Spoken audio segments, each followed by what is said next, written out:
पर अब खबरें विस्तार से। सबसे पहले खबर लखनऊ से, जहां पर भीषण सड़क हादसा हुआ है। काकोरी में यह हादसा हुआ है। आमने सामने की टक्कर हुई है दो रोडवेज बसों के बीच और इस हादसे में 5 लोगों की मौत हो गई है, 10 लोग घायल हुए हैं।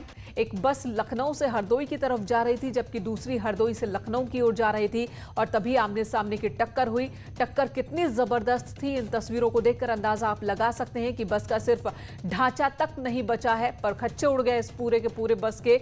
और दूसरी ये रोडवेज की बस इस वक्त आप देख रहे हैं, इसकी खस्ता हालात को देख करके अंदाजा आप लगा सकते हैं कि टक्कर कितनी जबरदस्त थी। 5 लोगों की अब तक मौत हो चुकी है इस हादसे में, 15 से ज्यादा लोग जख्मी बताए जा रहे हैं।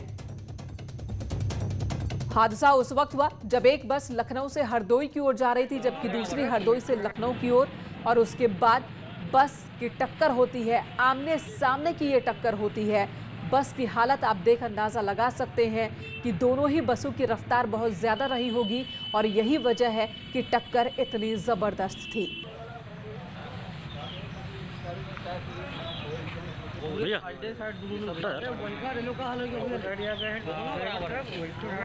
ऋषभ मणि त्रिपाठी हमारे सहयोगी इस वक्त हमारे साथ जुड़ चुके हैं। ऋषभ, क्या अपडेट है आपके पास इस हादसे को लेकर? देखिए, 2 की स्पॉट पे मौत हो गई थी, 10 लोग करीब गंभीर घायल थे। उन गंभीर घायलों से मरने वालों की संख्या बढ़ती चली जा रही है। अभी की जो अपडेट है उसके मुताबिक 5 लोगों की इसमें मौत हो चुकी है, जिसमें 1 महिला और 4 पुरुष हैं। बाकी जो गंभीर रूप से घायल हैं उनको अच्छे से अच्छा इलाज देने की कोशिश की जा रही है। ऋषभ, हादसे की वजह साफ हो पाई क्या? लापरवाही किसकी थी? आमने सामने की टक्कर कैसे मुमकिन है जब तक कि कोई दूसरा रॉन्ग साइड में ना हो? देखिए, अभी तक जो सामने आ रहा है वो यही बताया जा रहा है कि तेज रफ्तार थी, बेकाबू बस थी, या कुछ लोगों का कहना है कि ड्राइवर को झपकी तो नहीं आ गई थी। तो इन तमाम बातों की अभी तक पुष्टि नहीं हो पाई है, लेकिन जो प्रत्यक्षदर्शी हैं उनका यही कहना है कि एक बस उसमें से बेकाबू थी, वो तेज रफ्तार थी, शायद इसी वजह से वो संभाल नहीं पाया। वो रॉन्ग साइड तेज रफ्तार की वजह से चला गया या उसको झपकी आ गई है, ये जांच का विषय हो सकती है। क्योंकि दोनों बसेस रोडवेज की हैं, तो रोडवेज की ओर से भी इसमें एक जांच जरूर की जाएगी, तब शायद तमाम और चीजें साफ हो पाएंगी। ऋषभ, दोनों ही बसों में कितने लोग सवार थे जब हादसा हुआ? देखिए, दोनों बसों को मिला लें तो करीब 70 लोग उसमें सवार थे, और जिसमें से अभी तो 5 की मौत हो चुकी है और अभी भी करीब 7-8 ऐसे हैं जो घायल। क्या ऐसी भी आशंका है कि घायलों की संख्या, मृतकों की संख्या बढ़ भी सकती है? क्योंकि हादसा तस्वीरों को देखकर तो यही साफ साफ लगता है कि बहुत जबरदस्त टक्कर हुई है। आप बता रहे हैं कि दोनों बसों को मिलाकर 70 से ज्यादा लोग मौजूद थे, तो ऐसे में आंकड़ा बढ़ने की भी आशंका है क्या? देखिए, एक बस के सामने से ये टक्कर हुई है, तो दाहिनी तरफ जहां पे ड्राइवर बैठा था, एक रोडवेज बस उस तरफ से पूरी डैमेज हो गई है। तो ये माना जा रहा है कि ड्राइवर उसके पीछे तकरीबन जो 10, 12, 15 सवारियां रही होंगी वो गंभीर रूप से घायल हुई हैं, और ज्यादातर मरने वाले उसी बस के और उसी तरफ के बताए जा रहे हैं।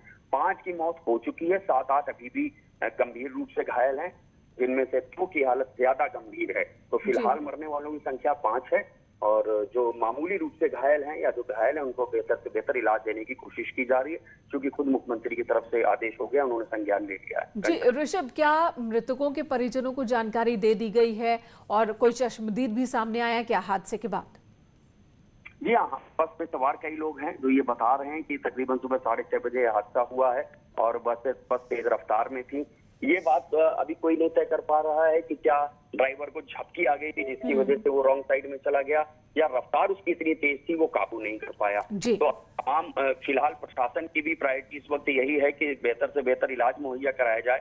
लाजमी है। मुकदमा दर्ज होगा तो पुलिस भी इसमें अपनी कार्रवाई करेगी। जी ऋषभ, धन्यवाद इस वक्त पूरी जानकारी देने के लिए। तो ये जबरदस्त रोडवेज की बस आपस में टकराती है, एक बस को बहुत ज्यादा नुकसान पहुंचा है और इसी बस में सवार थे वो सभी लोग जिनकी इस हादसे में मौत हुई है। 5 लोगों की जान अब तक जा चुकी है। अगली खबर का रुख करते हैं भदोही से। बड़ी खबर, जहां पर एमएलसी रामलली मिश्र के खिलाफ गैर जमानती वारंट जारी हो गया है। मुख्य न्यायिक मजिस्ट्रेट की अदालत ने जारी किया है।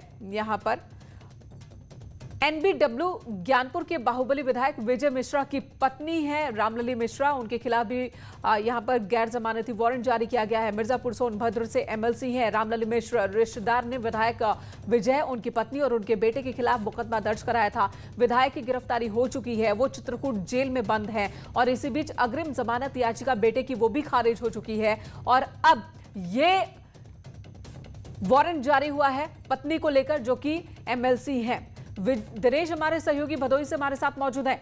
दिनेश, नोटिस जारी हो चुका है, गैर जमानती वारंट जारी हो चुका है, लेकिन यह भी सवाल अपने आप में बना हुआ है कि इतने दिन से फरार हैं एमएलसी और अभी तक पुलिस उन तक पहुंच नहीं पाई।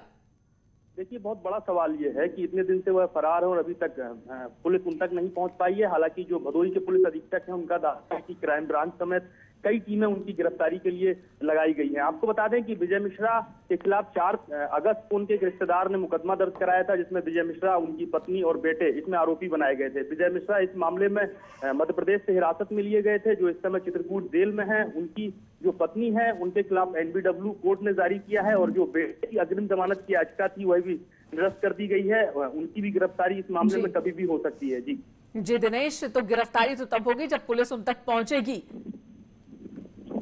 बिल्कुल। हालांकि पुलिस इस मामले में, पुलिस का कहना है कि कई टीमें बनाई गई हैं, लेकिन ये काफी दिन हो गए हैं, अभी तक गिरफ्तारी नहीं हुई है, तो पुलिस की कार्यप्रणाली पर भी इस मामले में बड़ा सवाल खड़ा हो रहा है। जी बिल्कुल दिनेश, धन्यवाद इस वक्त पूरी जानकारी देने के लिए। गैर जमानती वारंट रामलली मिश्र के खिलाफ जारी हो चुका है और इनके खिलाफ भी मुकदमा दर्ज था, जिस मामले में ही पति जो कि विधायक है, बाहुबली विधायक विजय मिश्रा, उनकी गिरफ्तारी हुई है। खबर सीतापुर से, जहां पर बीजेपी एमएलए शशांक द्विवेदी भूल गए मर्यादा। मीटिंग में बीजेपी सांसद रेखा वर्मा को उन्होंने भौजाई कहा और साथ ही यहां पर तंज के लहजे में उन्होंने ये बात कही थी, जिसके बाद सांसद ने एमएलए शशांक द्विवेदी को मर्यादा का पाठ पढ़ाया। उन्होंने कहा कि मैं आपकी भौजाई नहीं, बड़ी बहन हूं। पहले भी दोनों के बीच जूते चप्पल तक चल चुके हैं और अब यहां मीटिंग के दौरान जब एमएलए भूल गए मर्यादा, तो सांसद ने उन्हें मर्यादा याद दिलाई। लेकिन एक चीज जरूर कहूंगी कि इस मीटिंग में आए थे, फिर भी हमारी दूरी क्यों रह गई। आपको पास में बैठना चाहिए था, आप मेरे छोटे भाई थे। बिल्कुल सही बात। और छोटे भाई के साथ साथ आप विधायक थे और हमारे वीडियो साहब ने व्यवस्था भी की थी, चेयर भी डाली थी, हम दोनों सांसद और विधायक की पास, लेकिन उसके बाद भी दूरी रही। लेकिन मैं अगले कार्यक्रम में विधायक यहाँ पे लगा हुआ था, तो इसलिए मुझे यहाँ पे बैठना था। अगर मैं वहाँ बैठ जाता तो कुछ लोग खड़बड़ा जाते इधर उधर वाले कि क्या काम है। आज अगर आप कह देते तो मैं ही आ जाती आपके पास में, क्योंकि यहाँ पे चाहता हूँ। एक बात मैं फिर और कहना चाहता हूँ, न कमरा जान पाता है, न अंगनाई समझती है, कहाँ देवर का दिल अटका है, ये भौजाई समझती है। क्योंकि मैं आपकी भौजाई नहीं हूँ, ये चीज आप अपने दिमाग से निकाल दीजिए, मैं आपकी बड़ी बहन हूँ। लेकिन एक चीज जरूर कहूंगी कि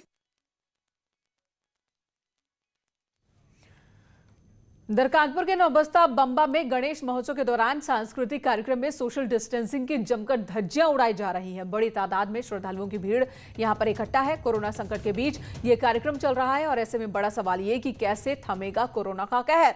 एक तरफ आंकड़े बढ़ते जा रहे हैं, दूसरी तरफ ये तस्वीर देख लीजिए कि यहां पर गणेश उत्सव के मौके पर जो प्रोटोकॉल है, कोरोना प्रोटोकॉल, उसका खुलकर उल्लंघन हो रहा है। बड़ी संख्या में लोग जुटे यहां पर धार्मिक आयोजन में, जबकि प्रशासन की ओर से बिल्कुल भी अनुमति नहीं है, पाबंदी लगाई गई है। बावजूद इसके यहां पर बड़ी संख्या में लोग जुटे। सवाल यह भी है कि फिर इन पर कार्रवाई क्यों नहीं हुई। यह वीडियो वायरल हो रहा है। वीडियो कानपुर के नौबस्ता का बताया जा रहा है, बंबा में, जहां पर गणेश महोत्सव का आयोजन किया गया था, सांस्कृतिक कार्यक्रम का आयोजन किया गया था। यहां पर बड़ी संख्या में आप लोगों को देख रहे हैं, जिसमें महिलाएं और बच्चे भी शामिल हैं। सोशल डिस्टेंसिंग का ख्याल बिल्कुल नहीं रखा गया है। मास्क भी इक्का दुक्का लोगों ने ही लगा रखा है, मास्क भी नहीं इन्होंने इस्तेमाल किया है।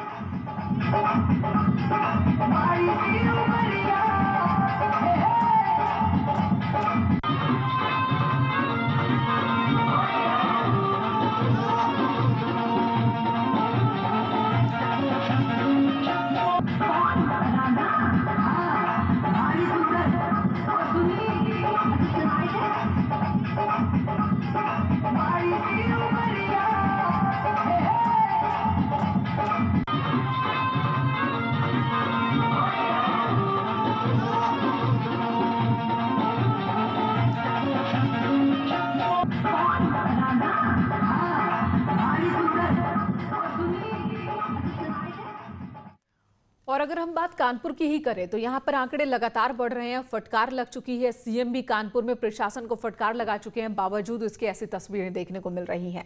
अगली खबर अमरोहा से, जहां पर हॉस्पिटल में अवैध वसूली का मामला सामने आया। अमरोहा में नर्स का एक रिश्वत लेने का वीडियो सामने आया है।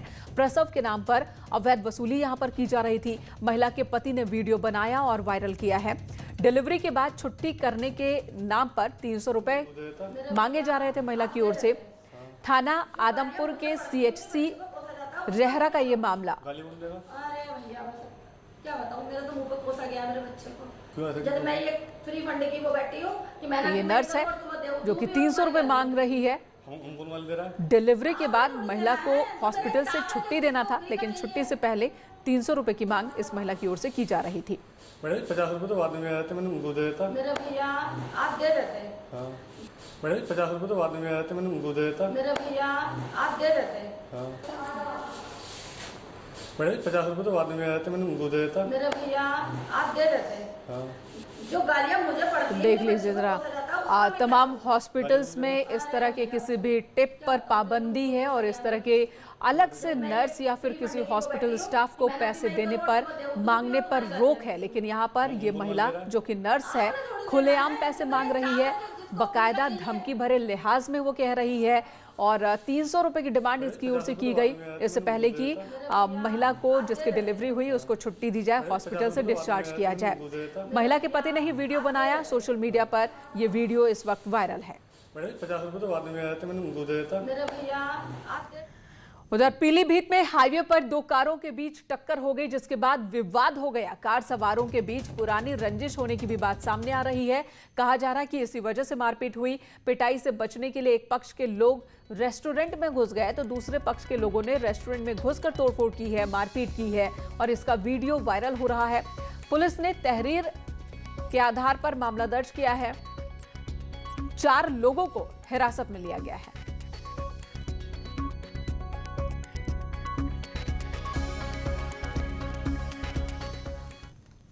चलिए कानपुर देहात के गालीबाज लेखपाल से आपको मिलवाते हैं। कानपुर देहात में लेखपाल की दबंगई उस वक्त देखने को मिली जब वो गांव के दौरे पर आए थे। ग्रामीणों ने जब उनसे नाले की शिकायत की और पूछा कि अब तक काम क्यों नहीं हुआ, तो दबंग लेखपाल गाली गलौज पर उतर आए। लोगों के साथ उन्होंने बदसलूकी की।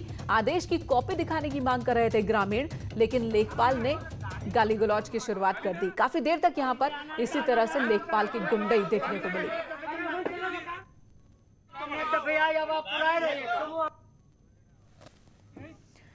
उधर कानपुर के गालीबाज सिपाही को सस्पेंड कर दिया गया है। बाबूपुरवा थाने में तैनात रंगबाज सिपाही आकाश राव ने ऑन ड्यूटी नशे की हालत में वो था और उसने वर्दी की हनक दिखाते हुए हसनैन रोड पर जमकर उत्पात मचाया था। महिलाओं से बदसलूकी की थी, बच्चों को लाठियों से मारा था। जब एक शख्स ने उसे समझाने की कोशिश की तो उसे भी तमाचा जड़ दिया था, जिसके बाद न्यूज़ 18 ने इस खबर को प्रमुखता से दिखाया। आरोपी सिपाही के खिलाफ कार्रवाई की गई है।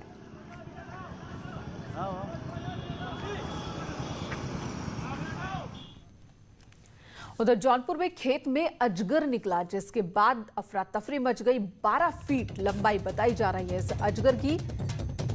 अजगर को देखने के बाद लोगों के बीच अफरा तफरी मच गई। वन विभाग को जानकारी दी गई, जिसके बाद एक टीम यहां पर मौके पर पहुंचती है। अजगर को काबू में करके उसका रेस्क्यू किया जाता है। बोरे में भरकर इस अजगर को जंगल में छोड़ने ले गए ग्रामीण। तो ग्रामीणों का यह भी आरोप है कि वन विभाग की टीम को जानकारी देने के बावजूद वो वक्त पर नहीं पहुंचे। लापरवाही का आरोप भी लगा रहे हैं ग्रामीण वन विभाग की टीम पर। उधर राजस्थान के प्रतापगढ़ से पानी में स्टंट करने का एक वीडियो वायरल हो रहा है। युवक नदी के दोनों छोर पर रस्सी बांधकर नदी पार करने की कोशिश कर रहा है और पानी के इस बहाव को देखिए। युवक ने आधे से अधिक रास्ता तो पार कर लिया, लेकिन नदी के तेज बहाव की वजह से उसका हाथ छूटने लगा, वो पानी में बह गया। युवक के बहने के बाद लोग भी दौड़े, लेकिन युवक लगभग 1 किलोमीटर तक बहता चला गया और इस बीच उसके हाथ में पेड़ की टहनी आई, जिसे पकड़कर वो सुरक्षित निकल सका, अपनी जान बचाने में कामयाब रहा, लेकिन यहाँ पर बड़ा हादसा हो सकता था, उसकी जान जा सकती थी। तो इस तरह का स्टंट आप बिल्कुल न करें। यहाँ देखिए नदी नाले उफान पर, नदियों में तेज बहाव और उसी बीच लड़के का ये स्टंट। तो ये स्टंट जानलेवा भी हो सकता था, आखिरी स्टंट भी हो सकता था। उधर कोरोना संकट के बीच आईआईटी बॉम्बे ने अनोखे तरीके से 58वां दीक्षांत समारोह आयोजित किया, जिसमें छात्रों ने वर्चुअल मोड पर अपनी डिग्री हासिल की। पीएम मोदी ने इसका वीडियो ट्वीट किया है। प्रतिष्ठा के लिहाज से तैयार मंच, गणमान्यों का जुलूस की शक्ल में जाकर मंच पर स्थान ग्रहण करना, अतिथियों का संदेश और फिर विद्यार्थियों को डिग्रियों का वितरण। इस साल भी आईआईटी बॉम्बे का दीक्षांत समारोह बीते सालों जैसा ही था। इन तस्वीरों को देखकर आपको यह ख्याल भी आ सकता है कि कोरोना महामारी के समय यहाँ लोग सोशल डिस्टेंसिंग या मास्क लगाने जैसे नियमों का पालन नहीं कर रहे हैं। लेकिन आप ये सुनकर चौंक जाएंगे कि यहाँ सब कुछ वर्चुअली और डिजिटली हो रहा है। कार्यक्रम में हिस्सा ले रहे सभी लोग असली हैं, लेकिन असलियत में साथ बैठे नहीं हैं। कोरोना के चलते दुनिया में पहली बार आईआईटी बॉम्बे ने अतिथियों और विद्यार्थियों के डिजिटल अवतारों के जरिए समारोह आयोजित किया। साल 2018 में आईआईटी बॉम्बे ने पीएम नरेंद्र मोदी को दीक्षांत समारोह में आमंत्रित किया था। समारोह में पीएम मोदी ने छात्रों से मानवता की सेवा के लिए नवाचार करने का आह्वान किया था। इस साल वर्चुअली आयोजित यह समारोह इतना रियल लग रहा था कि कई लोगों ने संस्थान से कोरोना से जुड़े नियमों का पालन नहीं करने की शिकायत भी की। हालांकि बाद में आईआईटी बॉम्बे के इन डिजिटल अवतारों की असलियत जानकर वो अचंभित भी हुए। कार्यक्रम में वर्चुअल तरीके से शामिल हुए दुनिया की बड़ी कंपनी ब्लैकस्टोन के सीईओ स्टीफन स्वार्ट्जमैन और नोबेल पुरस्कार विजेता डंकन हॉल्डेन ने ये कहा कि इस कार्यक्रम से पूरी दुनिया को सीख लेने की जरूरत है। उन्होंने कहा कि बदलते माहौल में भारत नए प्रयोग करने में मजबूती से अपनी दावेदारी दुनिया के सामने पेश कर रहा है। इतना ही नहीं, आईआईटी बॉम्बे ने एक वर्चुअल प्लेटफॉर्म भी तैयार किया है, जिसके जरिए मौजूदा और पुराने विद्यार्थी हॉस्टल, कैंटीन और संस्थान के गलियारों में चहलकदमी कर सकते हैं, तो साथ ही क्लासरूम और लैब में भी जा सकते हैं। लेकिन ये सब मुमकिन होगा वर्चुअली और डिजिटल अवतार के जरिए। और अगली खबर ब्रेक के बाद ले लेते हैं। इस वक्त ये खबर है राधा अष्टमी के मौके पर मथुरा से, जहां पर बरसाना में श्री जी मंदिर रोशनी से जगमग हो उठा। मंदिर को काफी आकर्षक तरीके से सजाया गया है। तस्वीरें देखिए जरा, बहुत ही खूबसूरत ये तस्वीर मथुरा से, जहां बरसाने की ये सजावट आप देख रहे हैं। मंदिर को किस तरह से सजाया गया है, रंग बिरंगी रोशनी में इस वक्त जगमग हो उठा है मंदिर। राधा अष्टमी के मौके पर यह सजावट की गई है। पर कोई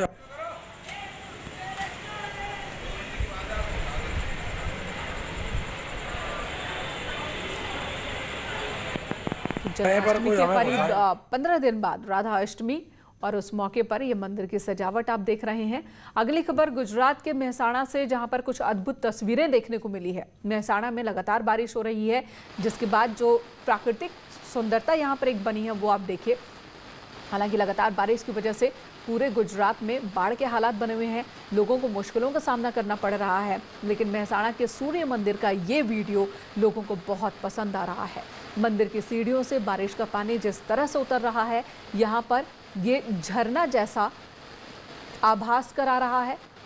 और ये तस्वीर, ये वीडियो सोशल मीडिया पर वायरल है, जिसे खूब पसंद किया जा रहा है।